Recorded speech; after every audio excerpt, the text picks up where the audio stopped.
Assalamualaikum warahmatullahi wabarakatuh. Bismillahirrahmanirrahim. Alhamdulillahi rabbil alamin. Hamdan katsiran thayyiban mubarakan fihi, hamdan yuwafi ni'amahu wa yukafi mazidah. Kama yuhibbu wa yardah. Allahumma salli ala sayyidina Muhammadin ala ma fi ilmillah salatan da'imatan bidawam mulkillah. اللهم يا دائم الفضل على البرية وباسط اليدين بالعطية ويا صاحب المواهب السنية صل على سيدنا محمد خير الورى سجية واغفر لنا يا ذا العلا بهذه العشية. اللهم اصلح أمة محمد صلى الله عليه وسلم وفرج عن أمة محمد صلى الله عليه وسلم وارحم أمة محمد صلى الله عليه وسلم وانشر واحفظ وأيد نهضة الوطن في العالمين بحق محمد صلى الله عليه وسلم. أما بعد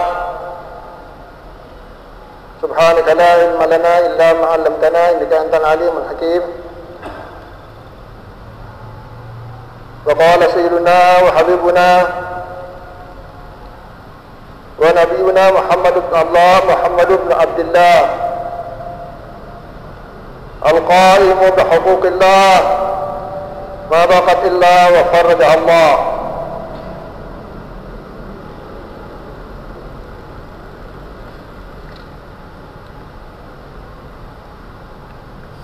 يا علي عليك بصلاة الضحى وفي السفر والحضر.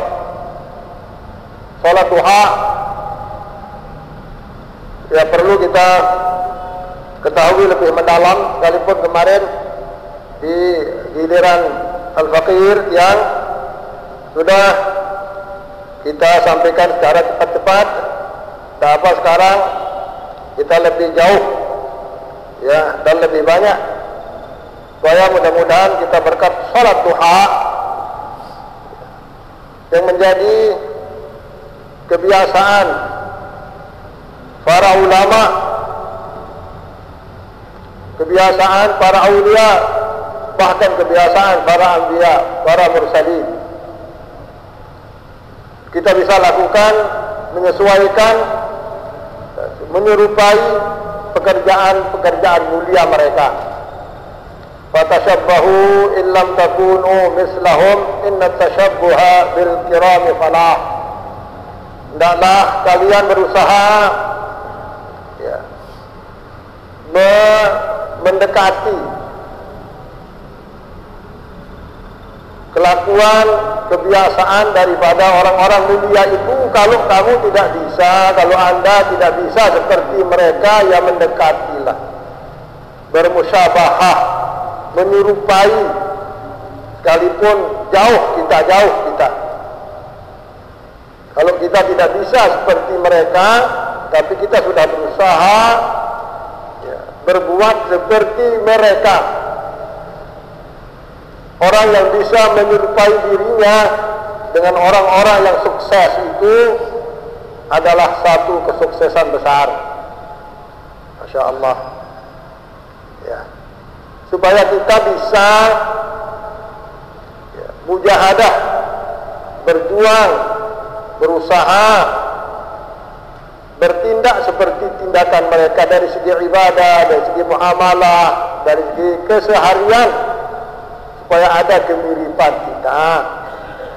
Moga-moga Allah Subhanahu wa taala mengumpulkan kita yang jauh ya rendah kelasnya dengan orang-orang mulia itu, tapi bisa dikumpulkan bersama mereka yang mulia di sisi Allah Subhanahu wa taala, karena kita sudah berusaha ya, sudah berikhtiar menyerupai mereka dari sekalipun jauh.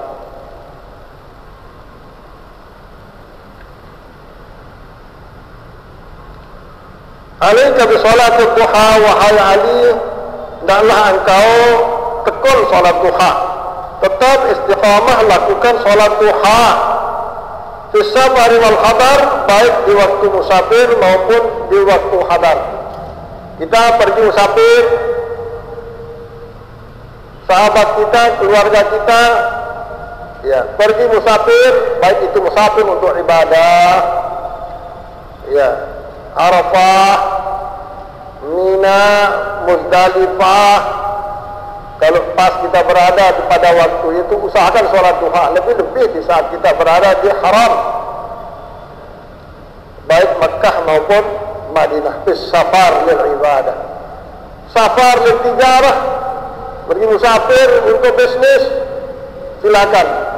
Di hotel mana, di rumah keluarga, homestay misalnya, ya, atau di mana saja kita sedang berada, datang waktu duha, usahakan sholat duha. Musafir untuk silaturahim, musafir hatta sekalipun untuk piknik biasa, berwisata biasa, usahakan, ya, jangan lago, jangan luput daripada pahala, daripada kebajikan. Boleh kita berwisata untuk tarwihul qalb, menghibur hati kita yang penat, ya, yang lelah, ya, pergi berwisata ke jauh luar pulau misalnya, ya, atau sekalipun ke Labuan Haji, ke Rambang sana, ya, apalagi ke pas kita ada waktu duha, ada tempat sholat duha. Kalau tidak ada tempat untuk kita sholat, apa menjadi gantinya? Ya, kita baca tasbih subhanallah wa bihamdihi subhanallahil azim wa bihamdihi astaghfirullahal azim. Sudah tunazzal manzilatal ibadah. Sudah dihukum kita, ya, dinilai kita beribadah kepada Allah. Sedianya kita sholat duha kalau ada tempat. Ada tempat ambil air wudu, ya, ada tempat sujud, ada musalla, ya. Masya Allah.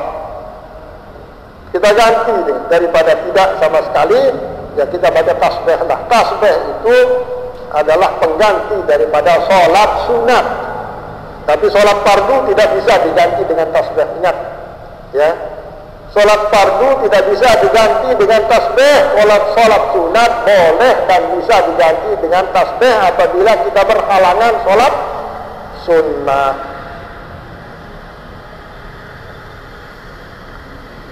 فإنه كان يوم القيامة ينادي مناد من فوق شرف الجنة أين الذين كانوا يصلون الضحى.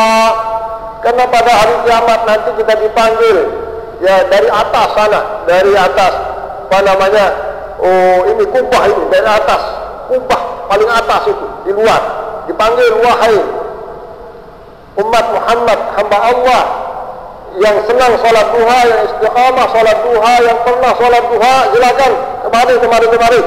Saya tunjukkan jalanmu ke surga, ya, untuk masuk, ya, ke surga melalui babut duha. Aina kanu yusalluna duha udkhulu min babut duha bisalamin aminin. Silakan. Yang rajin sholat duha, kata malaikat yang memanggil kita dari atas sana. Itu syarafut jannah. Tidak puas dia memanggil dari dalam, tapi keluar malaikat, ya, ke bungkus, ya, ubun apa namanya itu yang paling atas itu. Dari sana dia memanggil, suaranya kedengaran oleh umat yang sedang berdasarkan kumpul. Aina kamu shalluna duha. Siapa dari kalian yang senang sholat duha dulu di dunia, mari masuk surga melalui pintu duha dengan aman, dengan selamat, dengan aman. Bayangkan, kalau orang dipanggil, kita tidak dipanggil, bagaimana mandi kita? Ya, tidak bisa kita angkat tangan. Ya, walhal kita tidak pernah, wah nanti kita angkat tangan, tidak bisa, tangan kita tidak bisa bergerak. Ya, suara kita tidak bisa keluar. Mau nanti ikut-ikutan saya ya malaikat, tidak bisa. Ana ya malaikat, usolli, khalas, sholli duha, tidak bisa kita. Ya, yang bisa berbicara nanti menunjukkan dirinya, angkat tangan di saat dipanggil oleh malaikat yang ditugaskan Allah Subhanahu wa taala, tentunya orang yang rajin sholat duha. Silakan masuk dengan pintu duha ada. Sebentar pintu puasa, bagi yang puasa ada pintunya.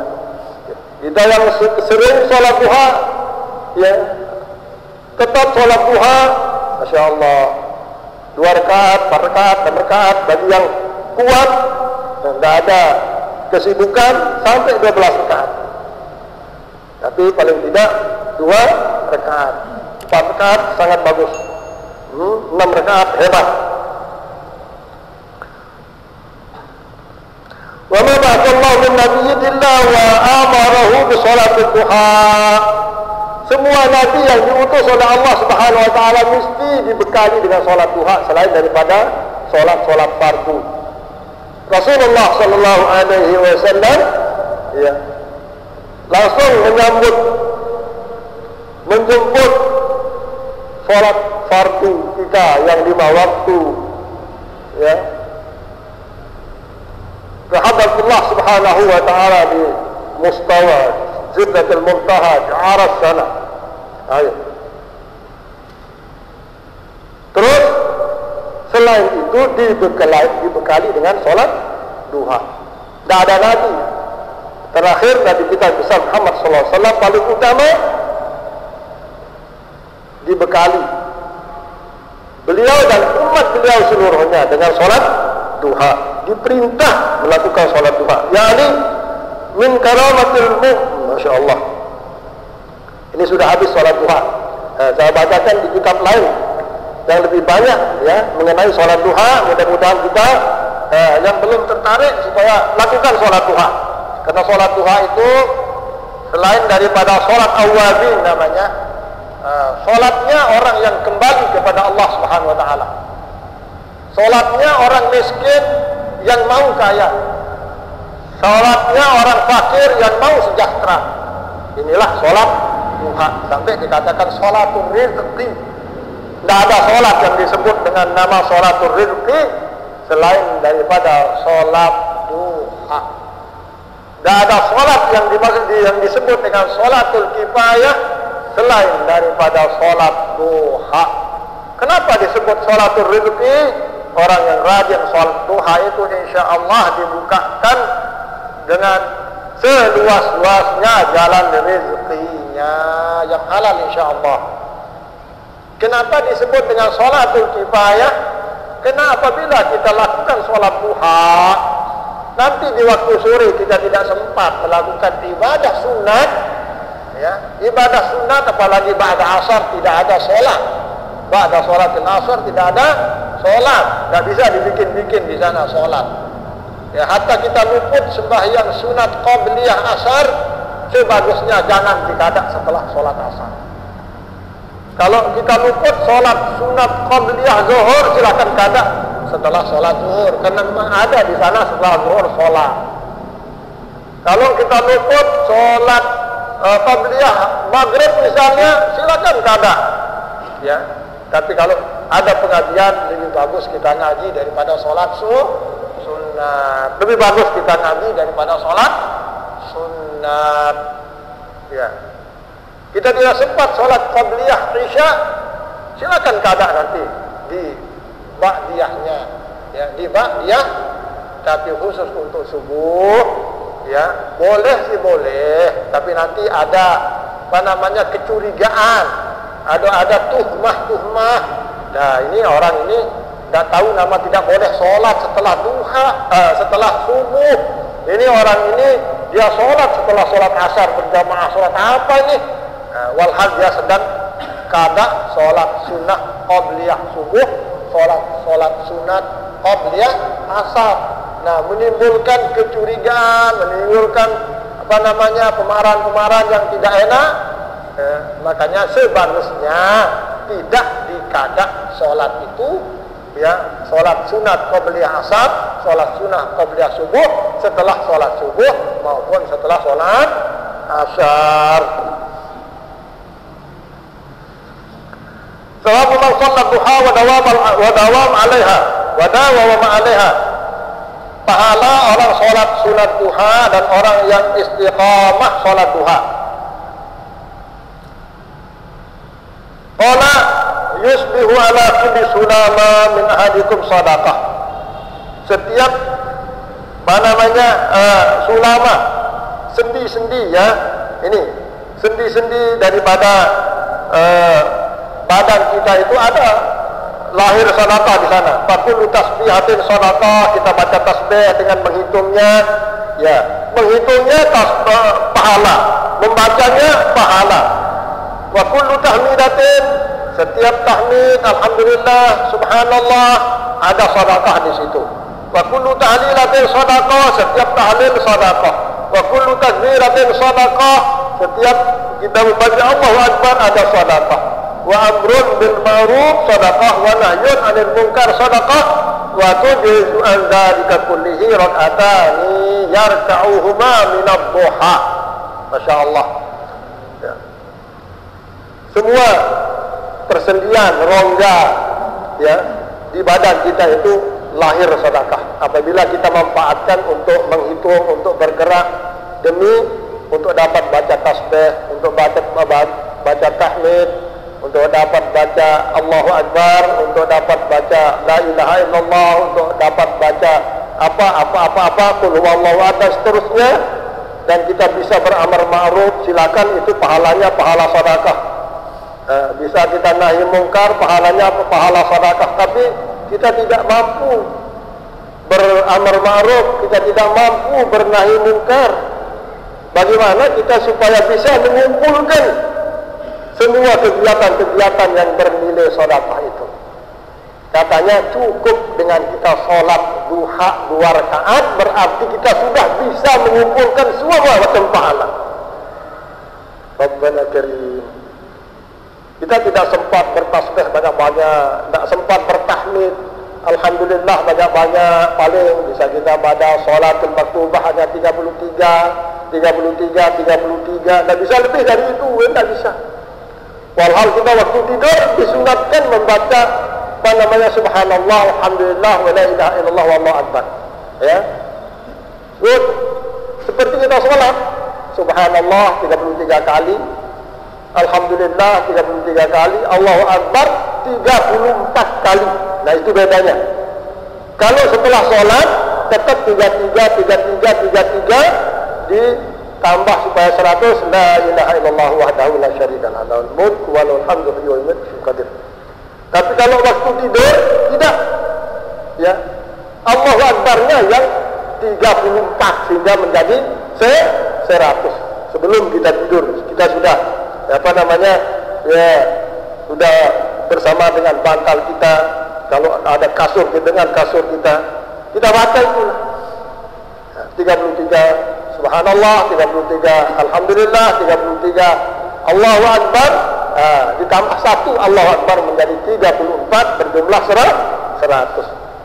Kalau seseorang meninggal dunia pada malam itu, dia umpul-umpul ahli surganya Allah Subhanahu wa ta'ala. Itu hebat.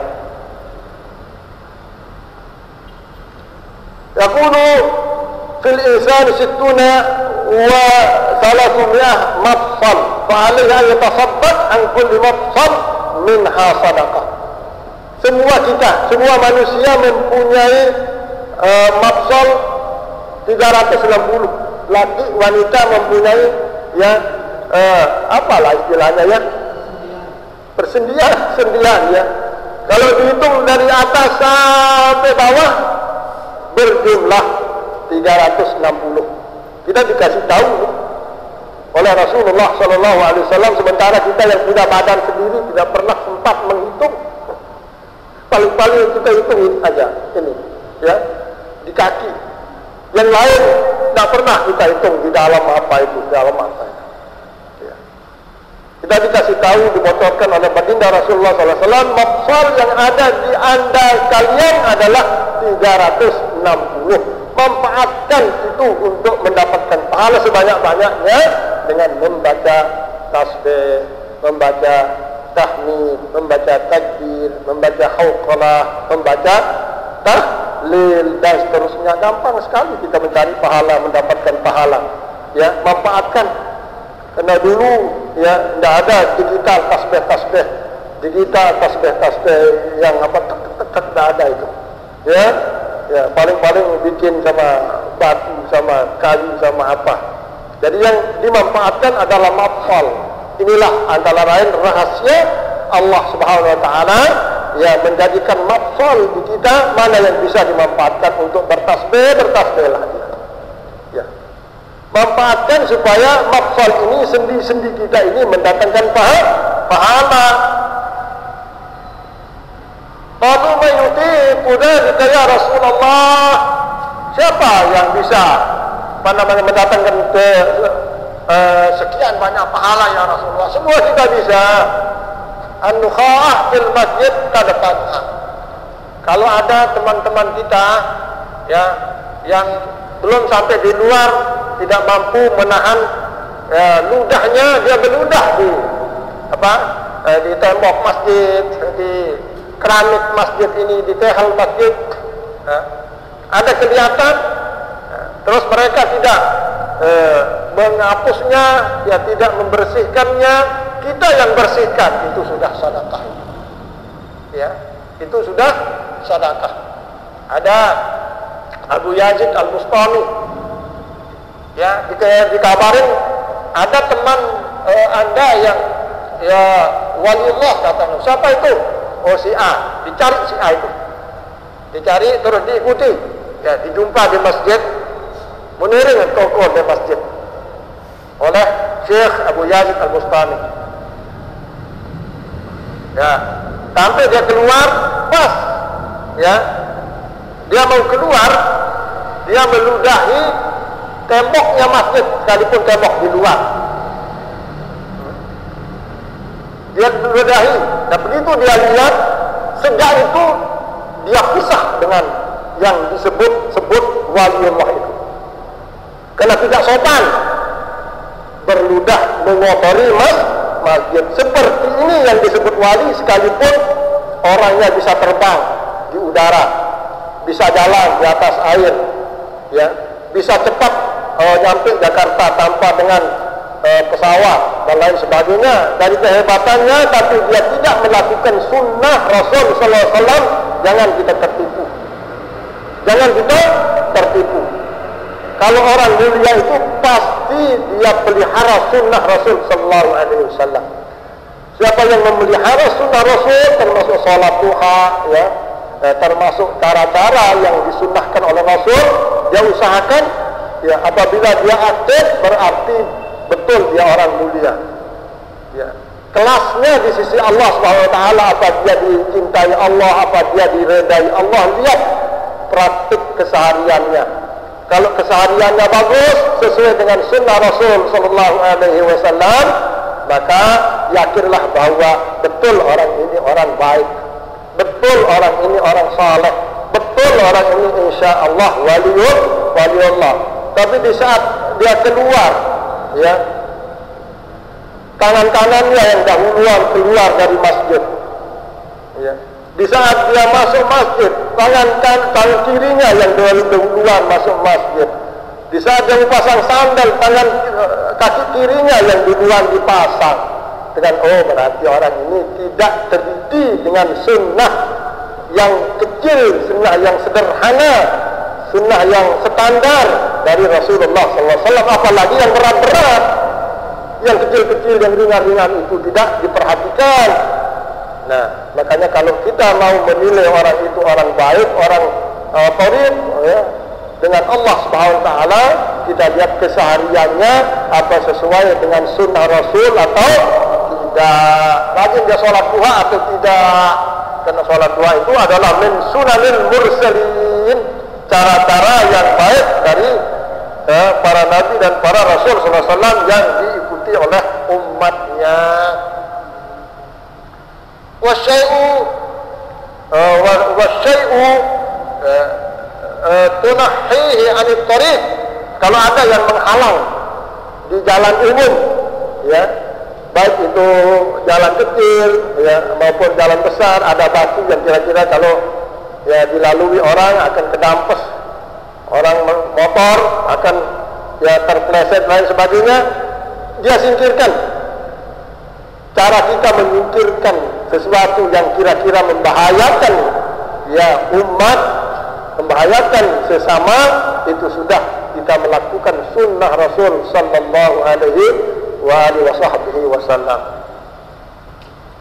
Baik, nampaknya kalau semua itu tidak mampu Anda lakukan, ya, yang banyak atau yang kecil, tapi itu sunnah.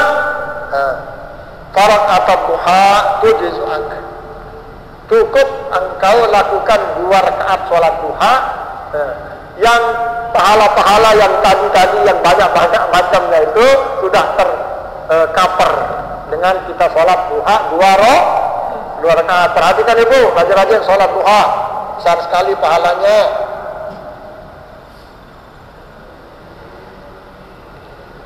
Kemudian Rasulullah SAW berwasiat kepada Abu Hurairah, sahabatnya yang sangat dekat kepada baginda Rasul SAW, "Awsani khalili," saya dipesan oleh kekasihku, katanya, "bisalasin," dengan 3 macam pesanan. "Lastu bitarikihinna," sekali saja saya tidak pernah meninggalkan, apalagi 2 kali, apalagi 3 kali, tetap saya tekuni apa yang saya diwasiatkan itu.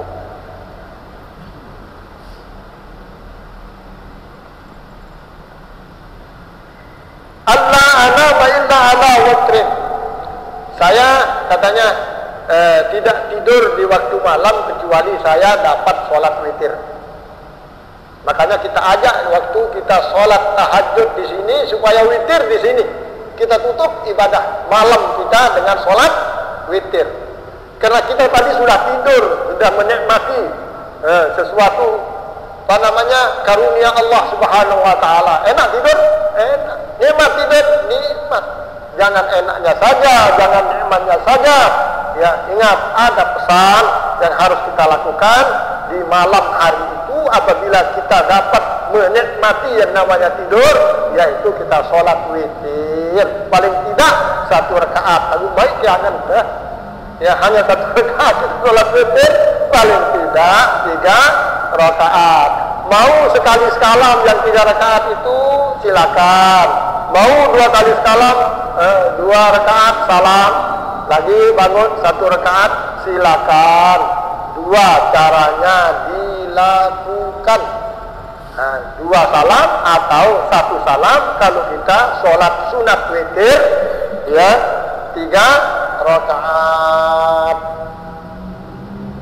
Yang itu yang pertama. Yang kedua, Allah ada rakaat duha, supaya jangan saya meninggalkan sholat sunat 2 rakaat, yaitu sholat sunat duha.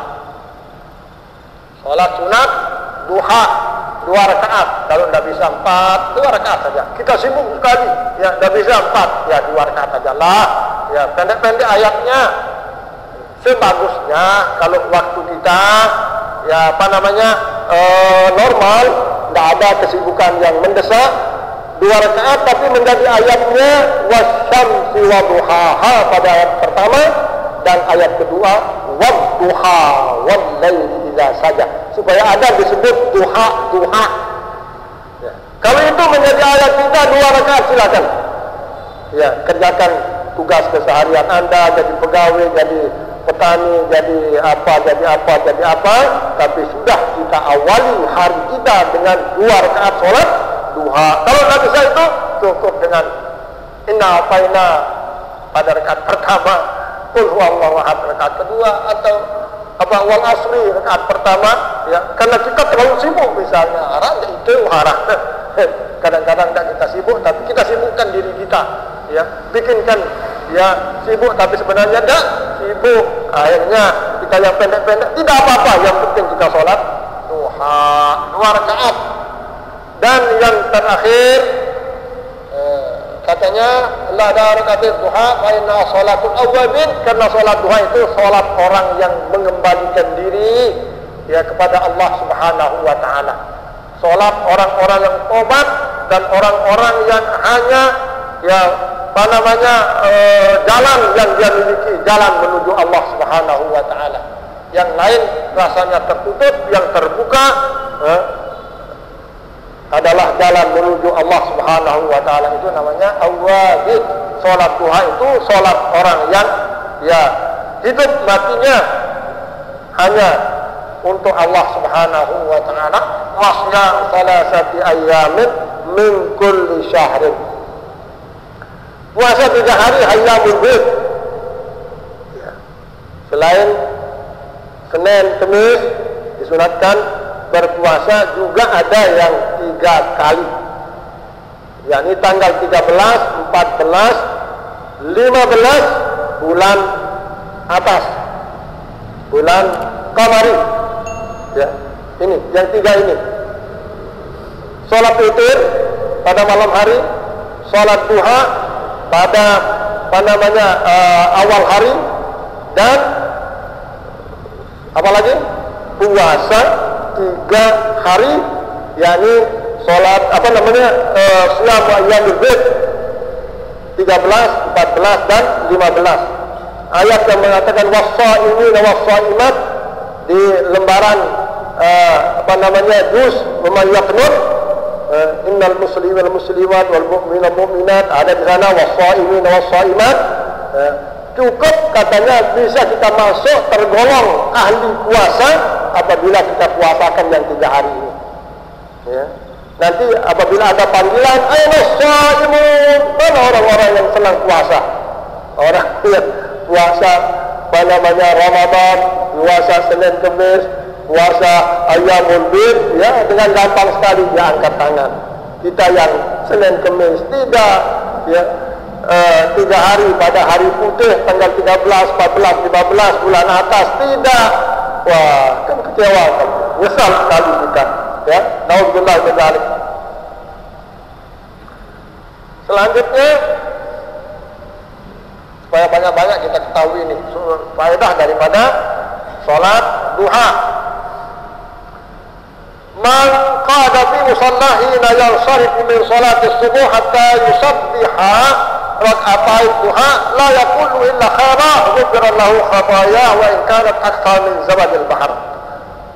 Ini yang kepingin sekali kita lakukan, ya, tapi ada saatnya nanti. Kalau tidak bisa setiap hari, mudah-mudahan bisa kita lakukan pada hari Kamis, ya. Saat kita tahajud, ya, tahan mujahadah, ya, tahan lawan setan itu yang mengajak kita pulang walau di rumah kita akan tidur, ya. Ini hadisnya.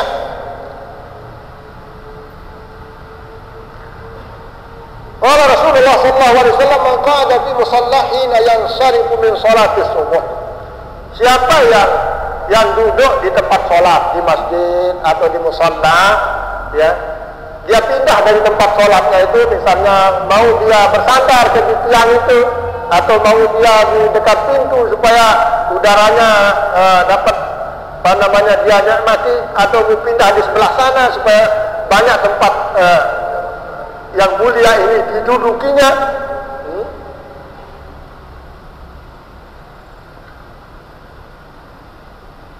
Hatta yusabbiha rak'atai duha, sampai dia sholat 2 rakaat duha. Coba dikatakan yusabbiha, sampai dia bertasbih, baca subhanallah, enggak. Dia sholat duha, tapi yusabbiha itu adalah pengganti daripada kata-kata yusolliya. Hatta yusolliya, tapi untuk tapannunil ibarah, supaya banyak macam ibaratnya, di sini dikatakan yusabbiha. Ad-duha, dia dapat sholat duha, la yakunu illa khaira. Antara sholat subuh berjamaah dengan sholat duha nanti jam berapa? Jam 6.30, jam 6.30 menit sudah ada duha. Untuk waktu sekarang, apa faedahnya katanya? Masya Allah, la yakun ya khaira, dia tidak berbicara kecuali bicara yang baik antara 2 sholat ini, sholat subuh dengan sholat duha. Antara itu ghufira lahu khatayah wa in kanat aktsara min zabadil bahr. Semua kesalahannya, semua dosanya itu diampun oleh Allah Subhanahu wa taala, sekalipun ya sebanyak air laut. Masya Allah, sebanyak air laut atau zabat kolok, ya, termasuk di sana, ya, kotoran itu yang di laut itu. Sekalipun selaut kita punya dosa kesalahan, tapi kita mampu bertahan setelah sholat subuh sampai jam 6.30, sholat duha dulu baru pulang, Antara sholat subuh dengan sholat duha itu kita hanya istirahat. Kalau kita tidak baca subhanallah, tidak wirid, tidak baca Quran, tidak apa, kita diam. Kita diam daripada ngomong-ngomong ya soal teman, ya soal kekurangan teman, soal apa, lebih baik diam. Diam kita itu sudah bernilai ibadah karena kita lagi nunggu datangnya waktu sholat duha. Apa faedahnya? Kita sudah karena Allah, dosa yang ada selama ini kita kerjakan bisa terhapus dengan sholat duha. Di belakang sholat subuh kita sanggup menunggu. Ayo, kapan bapak-bapak siap? Ya, saya akan ikuti iring bapak-bapak. Ya, 1 hari saja dalam 1 minggu. 1 hari aja dalam 1 minggu kita laksanakan. Bahasa Imam Syafi'i, laisal ilmu ma hufidha. Ilmu itu bukan hanya yang dihafal saja, yang diketahui saja. Sekarang kita tahu ini faedahnya kita sholat duha setelah kita sholat subuh. Kita nunggu di masjid, kita tidak bicara macam-macam. Ya, kalau dia membacakan dengan baca Quran, tak membacakan dengan wirid, tapi kita diam saja, diam. Ya. Bagaimana kita diampun dosanya sebanyak apapun. Ya, sebanyak apapun, diumpamakan banyaknya itu. Ya, seperti kotoran yang ada di atas lautan. Bukan hanya yang di pelabuhan haji, yang di Tanjung Luar saja, sebanyak lautan dosa kita akan diampun oleh Allah Subhanahu wa ta'ala.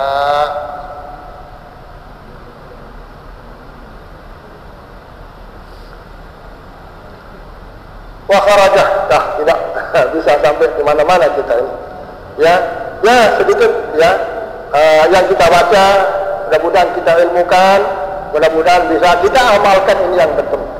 Ya, bahasa Imam Syafi'i yang seperti yang tadi itu, ya, ilmu itu bukan hanya yang dihafal, akan tapi ilmu yang sebenarnya yang dapat diamalkan. Mudah-mudahan kita bisa amalkan apa saja yang kita sudah ketahui. Makanya kita ajak sholat apa nanti tahajud, sholat taubat, sholat hajat, sholat istikharah. Insyaallah besok sholat duha. Kalaupun tidak di sini, ya di rumah pun jadi. Tapi suatu saat, ya insyaallah pengurus masjid akan menggerakkan sholat duha bersama. Itu gerakan Sayyidina Umar yang dikatakan ni'matul bid'atu hadhihi. Sayyidina Umar, ya, sholat tarawih asalnya ya ada di sana 20, ada di situ 10, ada, bahkan ada yang sendiri. Sayyidina Umar yang berinisiatif kumpul. Alangkah baiknya kalau sholat tarawih itu ala qari'in wahidin, satu qoreknya, ya satu imamnya. Setelah bisa sudah berhasil Sayyidina Umar mengumpulkan, ya, terus besoknya lanjut dengan mengumpulkan sholat subuh, mengumpulkan sholat duha. Baru Sayyidina Umar mengatakan ni'matul bid'atu hadhihi. Inilah yang tidak dilakukan di zaman Rasulullah, sekarang bisa diakomodir dengan baik. Ya, berjamaah itu adalah syiar daripada agama kita. Ya, sekalipun tidak sesyiar Idul Fitri, tidak sesyiar Idul Adha, tidak sesyiar sholat tarawih, akan tetapi bisa kita lakukan. Orang tidak bisa melakukannya, insyaallah kita termasuk orang yang muqarrabin inda Rabbina Jalla wa Ala. Demikian, wallahu al-muwaffiq wal hadi ila sabilir rasyad. Assalamualaikum warahmatullahi wabarakatuh.